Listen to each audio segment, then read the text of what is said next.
Okay, team, now we're going to work on setting up our personal profile. So in the last video, we set up our calendar, we got Google connected, we are now ready to set up our personal profile. Okay, if I'm on the dashboard, I'm going to navigate to the settings button and I'm going to select the My Profile section right here. Okay, when I select the My Profile section, you will see that this section shows up. Now we have two tabs at the top. We have our General tab as well as our Notifications tab. I will show you where to go and what to do on both of them. Okay, so here is where you're going to update your profile picture. You can go ahead and navigate. Let's just do this gentleman right here for now. And you will see I've gone ahead and updated my profile image. Okay, you can also change your email address as well as your cell phone number. Now, this will prompt you to enter a one-time passcode, and this is the email that you will be logging into the system with. So please make sure that you are utilizing an appropriate email for that. Okay, you will see right here that we have calendar and we have language. Go ahead and leave these two blank for now. We will be setting up our own booking calendar, and you will see now that we have a couple of different things in here. Do not select anything until you build out your own calendar. Okay. If you're utilizing Gmail or Outlook, you can connect your mail to come in here, and you will see that you have the option to connect both of these platforms in here. I personally do not connect my email accounts because I do not have all emails going into the CRM. However, you guys are more than welcome to utilize that tool. Okay.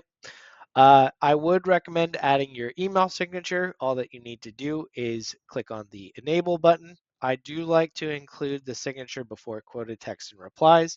And if you have a very nice email signature and you wanted to add that in, all that you would need to do is paste that email signature right into here.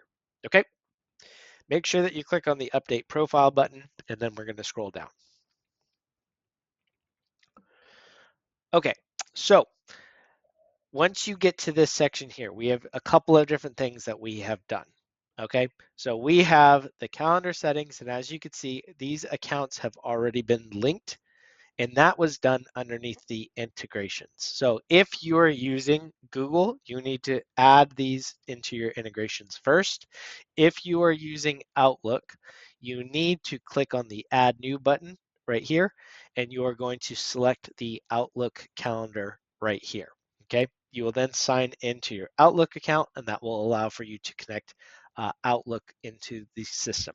Okay, if you plan on doing Zoom calls, there's a video conferencing section right here. You can sign into Zoom by clicking on the Add New button and clicking on the Zoom integration. What this will do is any call that is booked on your calendar, it will send a Zoom link. So this is great for those who are working remotely and need to schedule Zoom conferences. Okay, click on the calendar button again and go ahead and scroll down. Okay, so you will notice that I have two different calendars that I've brought into the system. I have this one here and this one here. Now I have this as my primary calendar, but I do have conflicts, or I have set this up, and I'm going to set this up as my conflict calendar, meaning if something gets scheduled on this calendar, a time slot will be blocked off where nobody will be able to book on here. So what I would recommend, especially for those of you who have multiple calendars through Google, is make sure that you get all of these accounts brought in. Now, you will see if I have my linked calendar here, I can go ahead and click on the edit button and change that at any time, but I want this going to this calendar right here, synchronizing. Okay. For my conflict calendar, I'm going to click on the edit button and you can see that I can go ahead and click save and synchronize all the different calendars that are a part of my Google Calendar. Same as this one here. I will go ahead and click on the add button and I will click on the ones that are important or the ones that I need to get added as a conflict calendar. Okay. And again, what that means is whenever somebody books a call or tries to book a call, if I have something on this calendar, it will not show as an available time slot. Okay. Go ahead and scroll down. You can utilize private mode if you would like to. That's just a toggle switch right there. And here we're going to now go to the user availability section. Okay. And when you look at your meeting location, there's a couple of different things that you could do. Now, personally, if I have a Google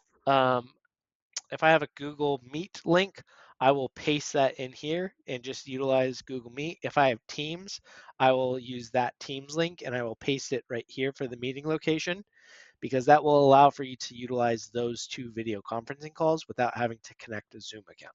Okay. If you would like to connect your Zoom account, you can always click on the Connect Zoom. If you are planning on meeting at your office, you can add your office address right here. Or if you're just doing phone calls, go ahead and add your phone call right here. Okay. Also, you will notice that there's the time zone. Please make sure and select your appropriate time zone of where you are located. We have clients who put their office in California, but they live on the East Coast in North Carolina. So please make sure that you select that for Eastern time. Okay. So on your available hours, you will be able to add the days that you would like to be working or that you would like for your calendar to reference. So again, if I'm working Monday through Friday, I would select Monday through Friday. And all that you need to do to change these times is you need to select the specific time slot. So for instance, if I'm working 8 a.m.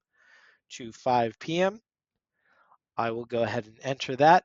And if I work all of these days, I will click on this copy button right here, and that will copy all available times. Okay. If you are the type of person where you add different time breaks, you could say 8 to, let's just say, 12 p.m.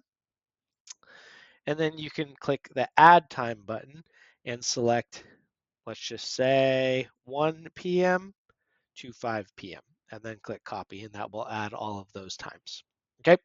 Lastly, just make sure that you click on the update availability, and ultimately you will now have your personal profile set up. Now, we also have the notification section. Okay. And when you click on the notifications, it will show you where you or how you will be receiving all of these notifications. Now, we have conversations right here. So for instance, if I would like to be notified via SMS anytime that a customer texts me within the system, I can go ahead and click select on these buttons right here. You can also download the app. That's either the GoHighLevel app or the Lead Connector app on on the App Store, or you can select in app, and that will notify you via your system right here. Okay.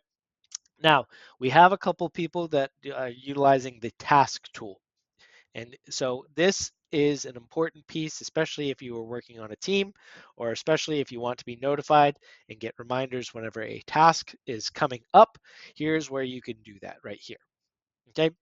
And the Facebook and Google, you can select those if you would like to. That only shows you whenever you receive a new review. Okay. Once you are done, go ahead and click on the Save tool. And we are now going to go to the My Staff section. Okay. And in the previous video, we bought the phone number. You will see that I have my profile set up right here. Here's where you can add staff.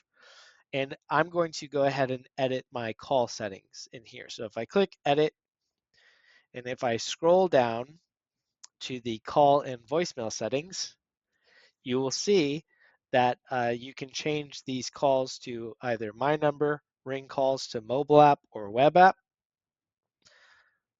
And you can also select your default inbound number. So I'll go ahead and select that. So what this means is now this number is now only assigned to me. This is a primary dedicated number that is assigned to me. Okay. You'll also see default channel. I can go ahead and select the mobile app for here. I can select IVR for mobile app, and I can select my voicemail, my recording of voicemail right here. Okay. So a couple of sections, guys. We have the My Profile section. Please make sure that you also update your information on the My Staff section as well.